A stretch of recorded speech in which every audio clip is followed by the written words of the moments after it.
officially released. So I thought what we could do today is just kind of take a look at some of the cards. Well, I'll be discussing the cards. I'm going to be looking at my laptop a little bit. You might hear some like clicky sounds or like laptop sounds. But anyway, I thought we could do a little chit-chatting on the new set. Some things I'm excited for. I haven't taken a look at this set exactly. Like, I'm not quite sure what there's going to be. So I'm kind of excited to take a look at it. I will be doing pre-release next weekend. I'm sorry, you could probably hear the leaves outside. I have the window open because it's 70 degrees and it'll probably be the last day we have 70-degree weather. But anyway, yes, so next weekend I will probably do pre-release one day. I'm hoping like Saturday or Sunday, but I will hopefully get a pre-release kit, an extra one to open on this channel. So if that's something you're interested in, please consider liking and subscribing. I will have that video posted either next weekend or, early next, like the week after. So yeah, we're going to take a look at the cards. I'm going to read some of them. I'm not going to go through all of them. I will take a look at the interesting like mythics and rares. See what kind of like land cycle. I don't even know the lands in this set, to be honest with you. Obviously the planeswalkers, so hopefully we can see if there's anything cool. And let me know, like, if you're gonna go play, if you're planning on playing pre-release, or if you're like many people that I've seen boycotting Magic products right now, and it's completely understandable. This is the only time that I play Magic is pre-release. I don't plan on buying a bunch of boxes, at least not right now, but I will get a pre-release kit just to open on this channel. So anyway, we'll get right into it. So like I said, I will be looking at my laptop, but I'll be chit-chatting with you as well.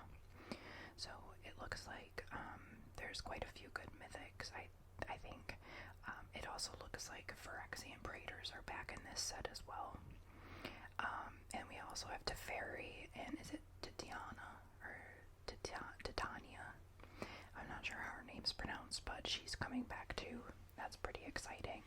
I actually have a commander deck that's just her. It's just mono green, and it's her as the planeswalker, I believe. That deck is pretty fun, but it's monocolored, so it has its limitations. So we have Mural, Shield of Argive. She's a 4-mana, 3/4 legendary creature human soldier, and she is our white mythic. It says during your turn, your opponents can't cast spells or activate abilities of artifacts, creatures, or enchantments. Whenever Mural, Shield of Argive attacks, create X 1/1 colorless soldier artifact creature tokens, where X is the number of soldiers you control. So I could see that being pretty good. Her first ability, like where opponents can't cast spells or activate abilities of artifacts, creatures, or enchantments, seems pretty strong to me, especially if you're going to play her in Commander. I like that. A 4-mana 3/4, if you're playing Sealed, I don't think is bad, especially with her first ability. I don't know how many soldiers are in this set, so I can't say if her second one, where she creates soldier artifact tokens, is going to be good or not, because it's based on how many soldiers you control. So I guess we'll see the more I talk about this set, how many soldiers there are. But overall, I think she'd be a strong commander card, and she can be your commander, so there is that. Then we have a blue mythic. It is 8 mana, so 6 colorless, 2 blue. It's called One with the Multiverse. It's an enchantment. I don't typically like mythic enchantments, but that's just me. So this says you may look at the top card of your library anytime. You may play lands and cast spells from the top of your library. I like that. And once during each of your turns, you may cast a spell from your hand or the top of your library without paying its mana cost. I don't think I'd play it in Sealed, but I guess it depends on how fast this meta is. This set doesn't look play it, but I don't know, it's kind of lackluster for me. Then we have a 3-mana black mythic Gix Yawgmoth Praetor. It's a 3/3 legendary creature, Phyrexian Praetor. Whenever a creature deals combat damage to one of your opponents, its controller may pay 1 life. If they do, they draw a card. And then he has another ability where you pay 4 colorless and 3 black. You discard X cards, exile the top X cards of target opponent's library, and you may play lands and cast spells from among cards exiled this way without paying their mana costs. Sorry, it's got really windy all of a sudden.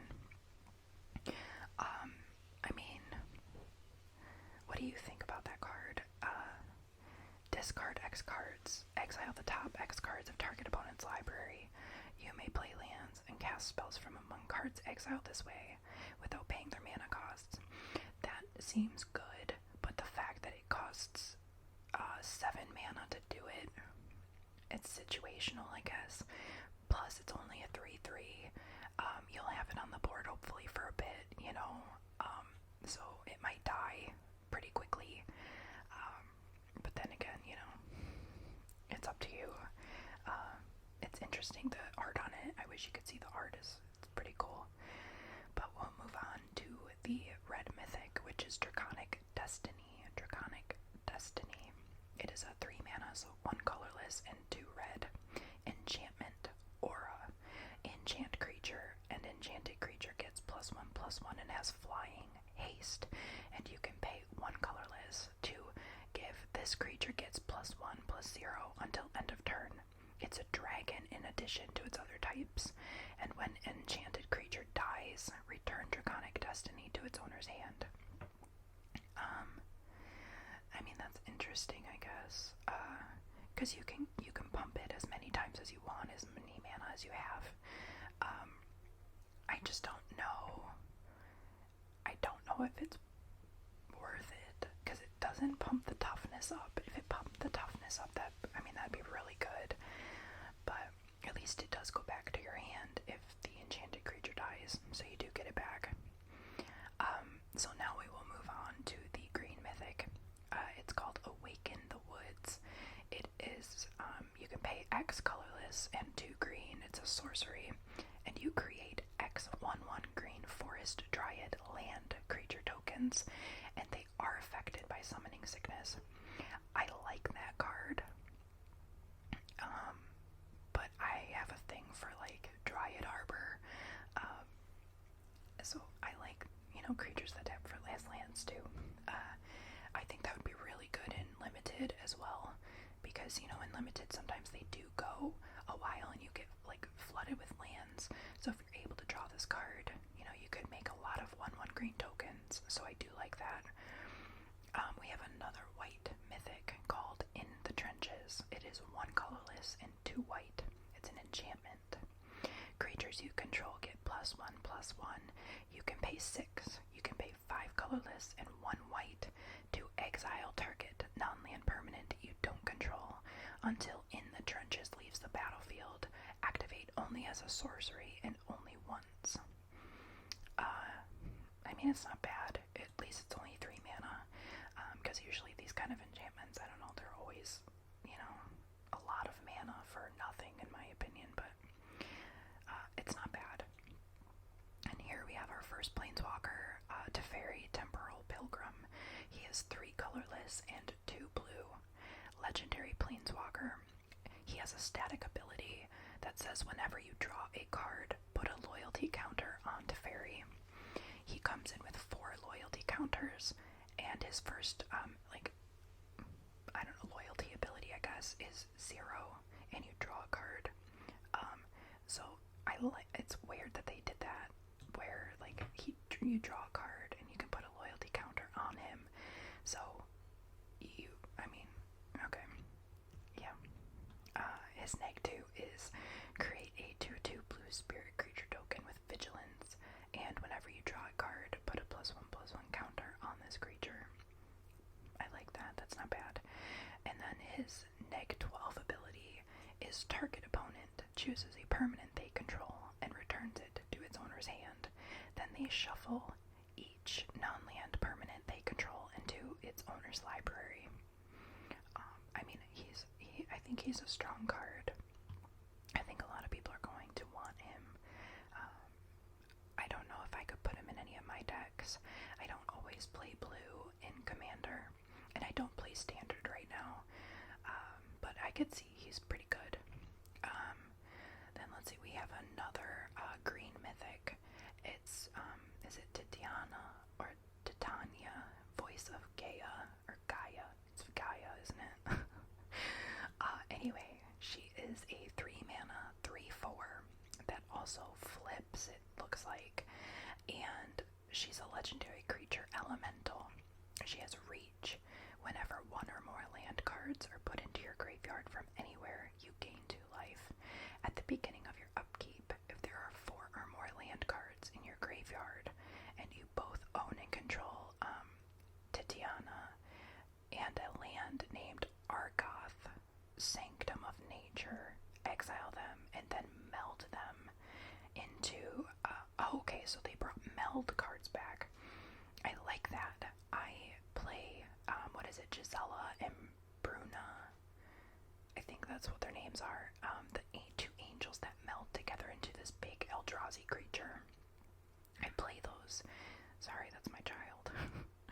I play those in my Kalia Commander deck. I like them.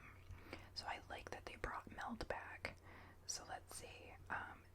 When they meld together, it becomes a legendary creature, elemental avatar, with vigilance, reach, trample, and haste.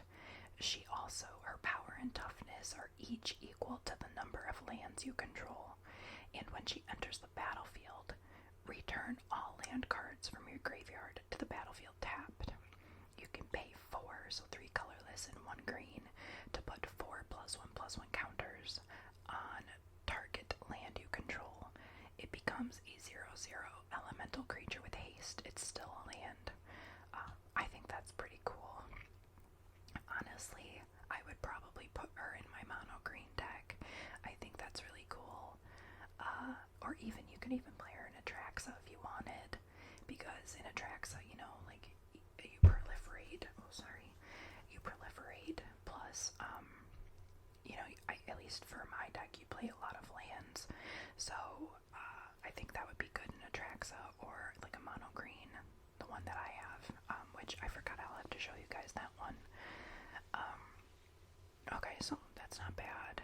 There's a lot of sorcery and instant spells in this, like, there's a command in each color. There's Kayla's command, Urza's command, Gix's command, Mishra's command, and Tatiana's command. And you can only choose 2 out of 4 choices. I'm not going to read them because there's a lot that you can do, but they all seem to be pretty good, and they seem like they'd be pretty good in pre-release too. I'm sorry, the people outside. I have little girls that live next door, and they're very sweet, but they're quite loud all the time. Alright, let's scroll down and see what else we got. Okay, so there is a mythic worm. It is 4 colorless and 1 red and 1 green. It has trample, and whenever a land enters the battlefield, create a tapped Power Stone token. It is a 7/6 worm. And apparently the Power Stone is an artifact where you tap it to add a colorless, and this mana can't be spent to cast a non-artifact spell, so you can only spend it, you know, on artifacts, which is interesting, especially since it's in red and green, but usually, like, artifact decks are blue and red focused, but okay. It looks like Saheeli is back. We have Saheeli, Filigree Master. She's 4 mana, so 2 colorless, 1 red and a blue. She comes in with 3 loyalty. Her +1 is Scry 1. You may tap an untapped artifact you control if you do draw a card. Her -2 is create 2 colorless Thopter artifact creature tokens with flying that are 1/1s, and they gain haste until end of turn. Her -4 is spells, you get an emblem with artifact creatures you control get +1/+1, and artifact spells you cast cost 1 less to cast. So that seems like a typical Saheeli planeswalker to me. I like her. I would play her, and in limited too. I will probably get her, possibly for Justin's, my boyfriend, his planeswalker, or his artifact deck, Brea. And then we have Urza, Lord Protector. So he is a 3 mana 2/4. He comes in with one colorless, 1 white, and 1 blue. So artifact, instant, and sorcery spells you cast cost 1 less to cast, and you can pay 7 colorless. If you both own and control Urza, Lord Protector, and an artifact named the Mightstone and Weakstone, exile them, then melt them into Urza Planeswalker. Activate only as a sorcery. Okay, so the Urza Planeswalker is pretty interesting. Let's take a look. So his static ability is you may activate the loyalty abilities of Urza Planeswalker twice each turn rather than only once.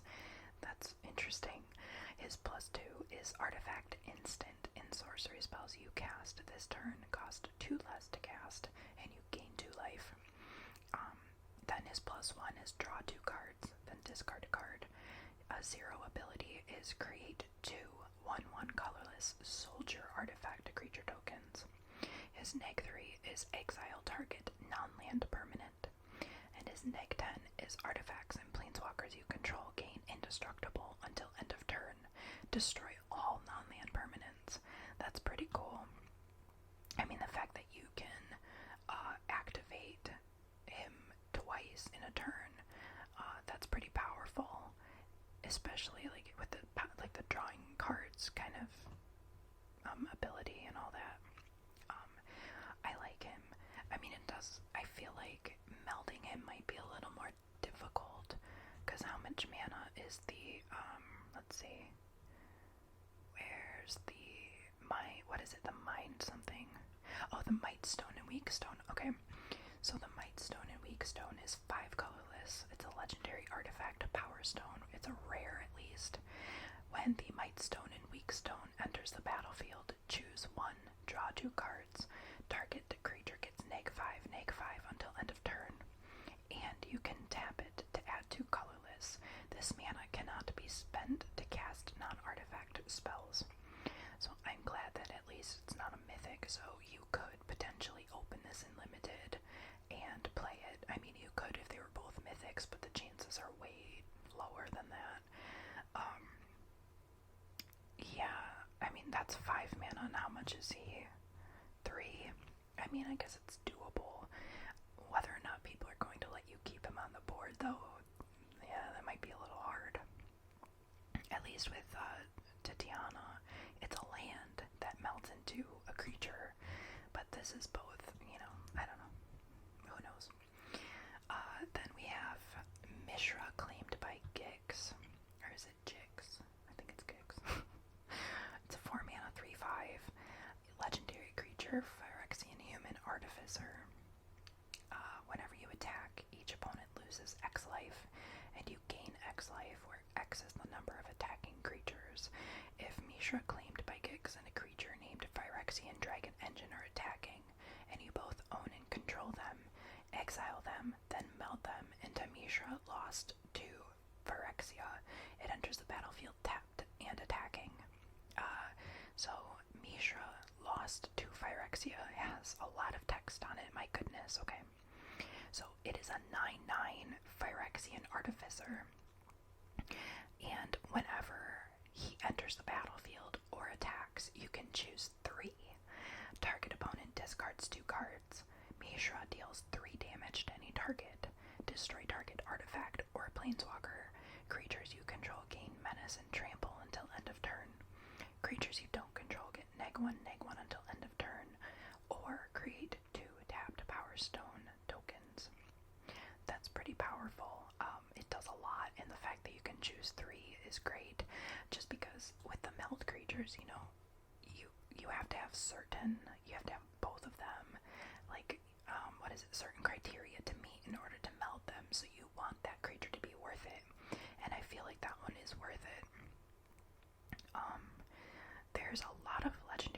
creatures in this set.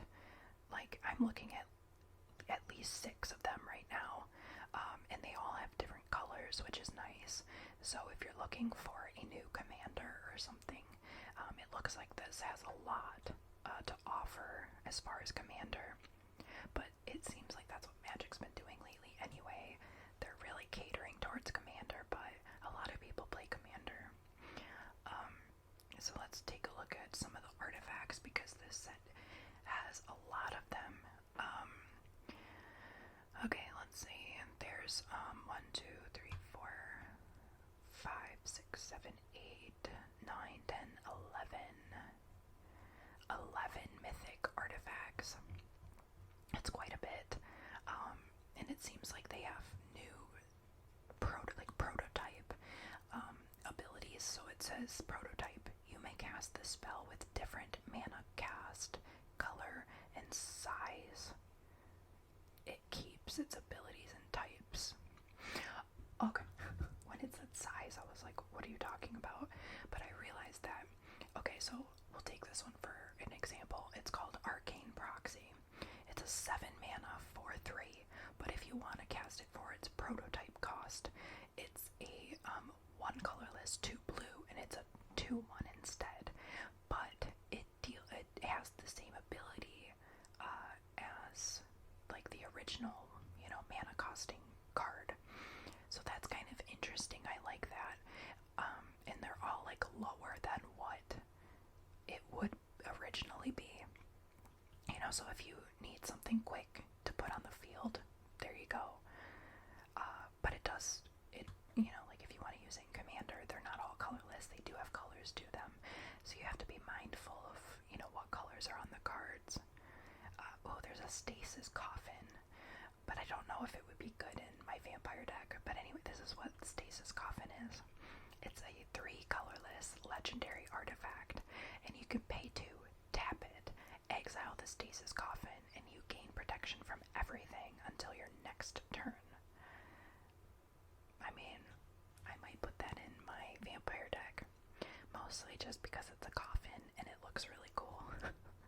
But, I mean, getting protection from everything is useful too, especially like if I swing out and they end up, I don't know, blocking my creatures and they're gonna die or something. I could protect them.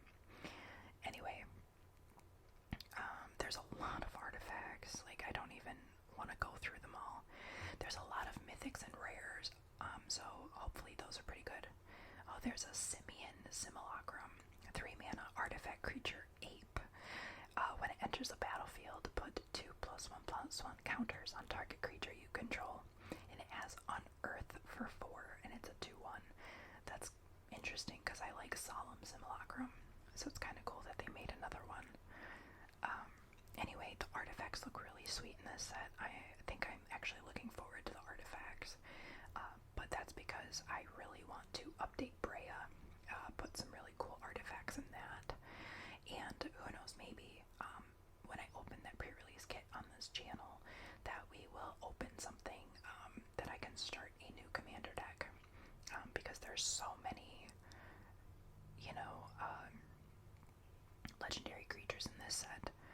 The lands, they reprinted Blast Zone with a really cool art. We've got, so this is what, there's some weird, they redid Llanowar Wastes, Battlefield Forge, Mishra's Foundry, Evolving Wilds, of course. Okay, so the lands are interesting. There's not really like a set land. I don't even know. It's weird. Okay. This one's pretty cool though. It's Hall of Taxon. It taps for colorless. You can pay a colorless, tap it to add 1 mana of any color, or you can pay for tap it to create a tapped Power Stone token. So that's a new land. That's interesting. The full art basic lands are really cool. It looks like they have like Phyrexian and robot kind of art to them. And then there's regular basic lands. And then, okay, so I heard that these are only for collector boosters, but there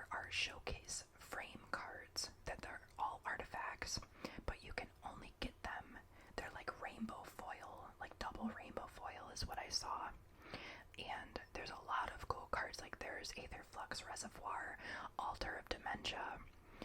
Is that Dementia? Yeah. Chromatic Lantern, that would be really cool. Rainbow Foil, Cloud Key, Chromatic Star, and it's all old border. There's Gilded Lotus, Howling Mine, Helm of the Host. Let's see what else we got. Key to the City, Mishra's Bauble, Mox Amber, Mind's Eye, Mesmeric Orb. Sorry, my throat is like weird today. The weather's been super crazy here, and it's having an effect on my sinuses. Oh, Platinum Angel. Let's see. Ramos Dragon Engine. That's pretty cool.